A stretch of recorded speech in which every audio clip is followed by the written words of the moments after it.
Բարև ձեզ, գրադարանում այսօր զրուցում ենք Աստղիկ Ալավերդյանի հետ, սուրդո մանկավարժ Հայաստանի խորհրդի միավորման անդամ։ Բարև ձեզ Աստղիկ։ Բարև ձեզ, շնորհակալություն հրավիրելու համար։ Ուրախ ենք ձեզ զրույցի համար։ Պատմեք կարճ ներկայացրեք, ովքեր են լսողության այդ խնդիր ունեցող մարդիկ։ Լսողության խնդիրը անձիկ տարբեր խնդիրներ ունեն, ասենքն կան թույլ լսողներ եւ չլսողներ։ Չլսողները օգտագործում են միայն ժեստերի լեզուն որպես հաղորդակցման լիարժեք միջոց, իսկ թույլ լսողները երկու դեպքում օգտագործում են, ասենքն բանավոր խոսք եւ ժեստերի լեզուն, բայց կան թույլ լսողներ, որ ոչ բոլորն են կրում լսողական սարք, որոնցից մեկը ես եմ լսողության խնդիր ունեմ, կրում եմ երկու լսողական սարք ու նաեւ տիրապետում եմ ժեստերի լեզուն։ Իսկ ինչպես եք դուք օրինակ հեռուստացույց դիտում, ռադիո երևի հնարավոր չէ, այսինքն ինչպես եք մեդիան սպառում, ինտերնետում կարողանում, ասենք, տեսանյութեր դիտել եւ այլն։ Ես որպես թույլ լսող անձ կան ձայների հետ կապված հստակ խոսելու ձևեր, ասենքն կան հաղորդումներ, որ հստակ են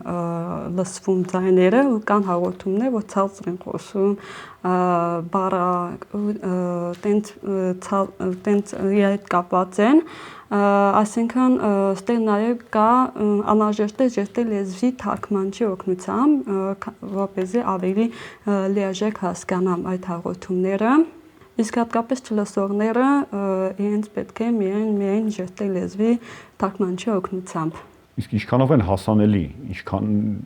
ինչ հնարավոր հաղորդումներ, լուրերի թողարկումներ կան, որ ունեն ժեստերի լեզվի թարգմանչի հնարավորություն, ուղեկցությամբ են իրականացվում։ Ցավոք սրտի Հայաստանում շատ քիչ է, մի 2-3 հատ կլինի երևի, բայց ցանկալի է, որ բոլորը թարգմանիչներ լինեն, որպեսզի խուլերը կարողանան որոշեն, որ հաղորդումներ դիտեն, հատկապես լրատվական հաղորդումները, որը իրենց շատ պետք է նախընտրական ծրագրերում, ընտրությունների մասնակցել, որպեսզի հասկանան ինչ ընտրությունների մասնակցել է, որ կուսակցություններին ընտրեն, իմանան ովքեր են, ինչ խոստումներ են տալիս, ինչ ծրագրեր ունեն ապագայում, դա խուլերի մեծ մասը ինֆորմացված չեն, ցավոք սրտի։ Ստացվում է, որ լսողության խնդիր ունեցող մարդը պետք է սպասի այն լրատվական թողարկմանը, որը ուղեկցվում է սուրդո թարգմանությամբ։ Ցավոք սրտի, այո, դա շատ ցավալի է, որովհետև խուլերը միայն դրանով չեն բավարարվում, իրենք ցանկանում են բոլոր, ինչպես մենք լսողներս լսում ենք ամեն ինչ, նույնը պետք է չլսողներն ինֆորմացվեն։ Հավասար չեն հնարավորությունները այս դեպքում։ Հավասար իրավունքներ չկան, ցավոք սրտի, շատ իրավունքներ կա, որ ոտնահարված են ու շատ են համեմատած մյուս խնդիր ունեցող անձիկ, քանի որ ստեղ խոսքը ինֆորմացիայի ստանալու մասին է խոսքը, չլսողները շատ քիչ են ստանում ինֆորմացիա։ Երևի նույնը այս նախընտրական շրջանում եք, նույնը վերաբերվում է բանավեճերին, նախընտրական հարցազրույցներին, այդ քարոզչության ժամի ժամանակ իրականացվող ինֆորմացիոն հոլովակներին։ Այո, շատ քիչ են ցավոք սրտի հարցազրույցներ, բանավեճներ, քարոզարշավների, բայց կան Երբ որ օրինակ ասենք ազատության, չգիտեմ, հաղորդումներ կամ մեկ հաղորդումներ եւ այ լրատվական միջոց հաղորդումները, որ պետք է ներկայացեն, Հայաստանում խուլիների միավորում կազմակերպությունում ունեն ժեստերի լեզվի թարգմանչական կենտրոն, որից իրենց շնորհիվ կան թարգմանություններ, բայց դա միայն բավարար չէ, որտեղ դա միայն Facebook-յան էջում է կցված, մարդիկ կան YouTube-յան ալիքում են նայում, մարդիկ կան հեռուստացույցում են նայում, շատ կան ու շատերը մեկուսացված են ինֆորմացիայի պակասի պատճառով։ Տպավորություն կարող է լինել, որ ասենք լսողության խնդիր ունեցող մարդիկ ի վերջո կարող են, չգիտեմ, ասենք YouTube-ում միացնել ենթագրերը եւ կարդալով անել, այդ խնդիրը լուծում է դա թե չէ։ Դա ամբողջական խնդրի լուծում չէ, քանի որ խուլերը իրենց մայրենի լեզուն ժեստերի լեզուն է, իրեն միայն հասկանում են ամբողջությամբ ժեստերի լեզվով, իսկ ենթատեքստերը ցանկալի է, երկուսը միաժամանակ դնեն։ Եթե խոսենք պատասխանատվության մասին, խուլերի համայնքի նկատմամբ ինչքանով խմբագրությունները հանրային հեռարձակողը մյուս հեռուստաընկերությունները ինչպես են կատարում իրենց ոնց որ պատասխանատվությունը ինչպես են իրականացնում լսողության խնդիր ունեցող մարդկանց նկատմամբ եւ նաեւ ինչ եք նկատում քաղաքական ուժերը որ մասնակցում են ընտրություններին իրենք ինչքանով են փորձում հասնել ձեզ իրենց ձայնը լսելի դարձնել ձեր համար ինչ եք նկատել այդտեղ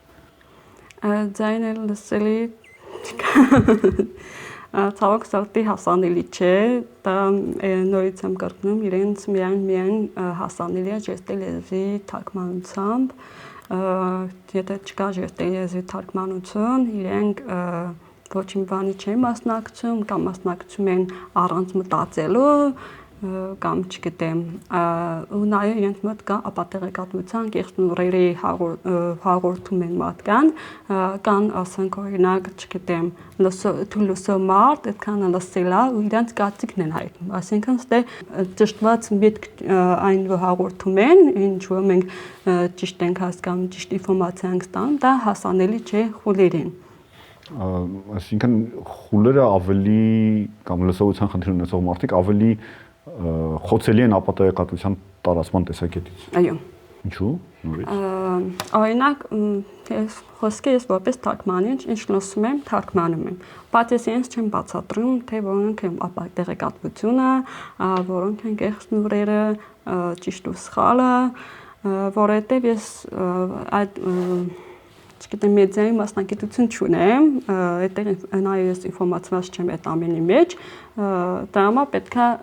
խուլերը բոլոր թարգմանությունները իրենց համար հասանելի լինի, որպեսզի իրենք կարողանան կողմնորոշեն, որոնք են ապատեղեկատվությունը եւ որոնք են կեղծ լուրերը։ Նաև ասենք կիբեր հանցագործությունները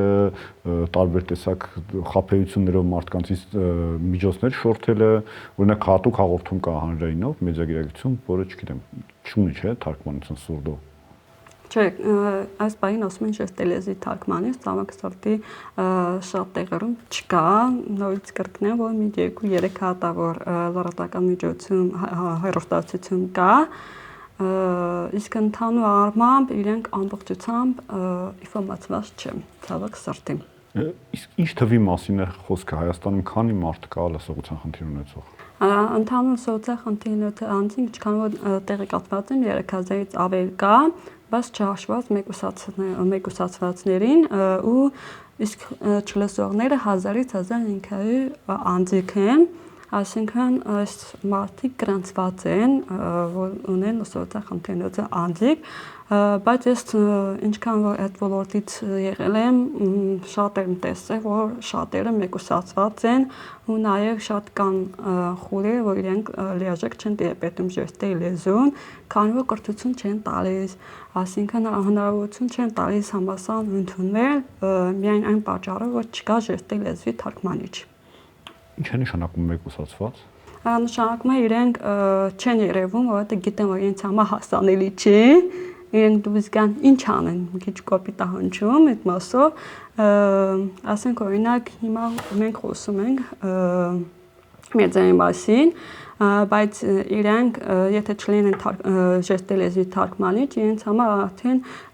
միայն կենտրոնացած են, չգիտեմ խոսքի երեխաների զբաղվելու դաստիարակության մասով, բայց այդ ինֆորմացիան երբ ստանան, դա պետք է փոխանցեն այո երեխաներին։ Դրանք շատ կարևոր են, ցավոք սրտի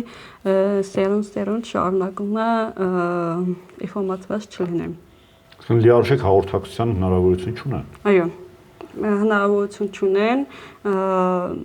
շատ քիչ մարդիկ են, որ գրավոր տեսքով կարող են հաղորդակցվեն, դա իրենց կլինեն երկրորդ լեզուն, որովհետև մայենի լեզուն, ժեստի լեզուն են, միայն ամենամեծ խնդիրը ժեստի լեզվի թարգմանություններ չեն իրականացնում։ Նաև երբ պետք է խոսենք մարդկանց ժամանցի մասին, այսինքն կրթական հաղորդումներ դիտել, զվարճալի հաղորդումներ դիտել, ֆիլմեր, այդ հարցում ինչ ունենք, ինչ վիճակ ունենք։ Ցավոք սրտի ահավոր վիճակ է, հատկապես շատ մարդիկ ցանկանում են հին հայկական ֆիլմեր դիտել, որտեղ չկա թարգմանություններ կամ գոնե այն ֆիլմերը զարգացնող ֆիլմերը, որը մեզ հնարավորություն է տալիս առաջ գնալ, դա չկա ցավոք սրտի ժեստի լեզվի թարգմանություններ, հիմա բոլոր անհամբեր սպասում են, երբ կլինեն թարգմանություններ, որպեսզի իրենք դա դիտեն ու այդ իմաստը իրենց համար վերցնեն, որպես գիտելիք։ Իսկ առաջընթաց կա թարգմանությունների հարցում, ասենք ֆիլմերի վրա ասում եք սպասում եք, ինչ-որ process կա այդտեղ։ Ցավոք սրտի չկա ինչ-որ, չգիտեմ, թեկուզ ես ինչ-որ ծրագրեր դիմեմ, քանի որ դրա մասնակից չեմ, բայց չկա առաջընթաց, որովհետև դա ամեն ինչ պետության իրենց աշխատանքներն են, ասենքն իրենց որպես լեզուն իրենք չեն տրամադրում, բայց դա այլի իրավունքների ոտնահարում ստացում, ասենքն խուլեր իրենց իրավունքները պաշտպանված չեն, որովհետև դրա հնարավորություններ չեն տալիս։ Նաև թերևս գիտեմ, որ խոսակցություն կա այն մասին կամ ցանկություն կա, որ ժեստերի լեզուն ունենա պետական կարգավիճակ որպես հաղորդակցության միջոց։ Այո, երբ որ պետականացնեն ժեստերի լեզուն, դա խուլերի համար հաղորդակցման լիարժեք միջոց կլինի, որպեսզի կարողանան դիտեն լրատվական հաղորդումները կամ ցանկացած այն ինչ որ մենք լսողներս լսում ենք, նույն իրավունքները ստանան չլսողները կամ սոցիալ անձիկ, դա հնարավորությունները շատ կլինեն ու նաև իրավունքները կպաշտպանվեն, որովհետև ամեն ինչը տեղից է գալիս։ Որովհետև ստանդարտների հարց է, իրոք իրավունքի հարց է, որովհետև եթե ստանդարտ լինի, ապա Լիքը թարգմանություններ կլինեն։ Բացի դրանից մարդու կյանքում, այսինքն ինչպես ինքը հաղորդակցվի, չգիտեմ, պետական կառույցների հետ, արտակարգ իրավիճակներում, այդ դեպքերում ինչպես են անում։ Օրինակ շտապօգնություն կանչելու համար խոսքը օրինակ մենք երկուսս չլսող ենք, չկա լսող մարդ, ինչպես կանչել, երբ որ մարդը վատանում է, քանի որ իրենք չեն ասում, այդ տենց հնարավորություն չունեն զանգելու կամ ծրագրեր չկան, որ զանգել շտապօգնություն, որ այդ մարդը վատ է, նույնիսկ նաև ոստիկանություն կանչե, դատարանում ոչ միտեղ հնարավորություն չկա։ Պետք է դա ստանդարտիզացվի եւ լուծումներ գտնի։ Այո, իհարկե։ Դա շատ ոչ թե պետք է անհրաժեշտ է, որպեսզի նույն իրավունքներ ստանան սոցիալ անձիկ։ Շնորհակալություն զրույցի համար։ Շնորհակալություն։